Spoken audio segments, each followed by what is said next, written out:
কেউ যদি আত্মহত্যা করার জন্য চেষ্টা করেছে তাহলে কিন্তু একটা অপরাধ করেছে। এটা কিন্তু বর্তমান নেই, এটা আগের একটা ছিল।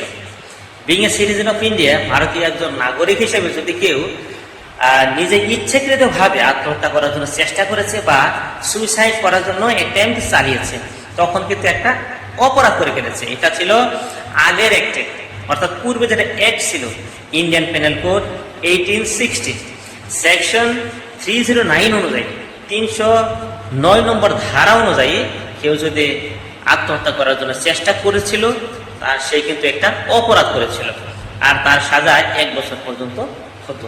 এখন কিন্তু বর্তমান নেই, কারণ এখন হয়েছে বিএনএস।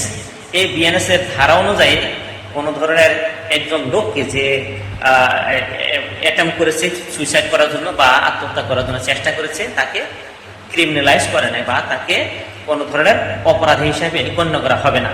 এখন সেই তার পরিবর্তে ফোকাস করেছে কি, তার পরিবর্তে দৃষ্টি আকর্ষণ করেছে যে যেই লোকটা আসলে এই যে মেন্টাল স্ট্রেসে থাকে, ফিজিক্যাল হতে পারে, মেন্টাল হতে পারে, বা ধরুন আর্থিক হতে পারে, নানা ধরনের স্ট্রেসের জন্যই তো সে আত্মহত্যা করতে যায়।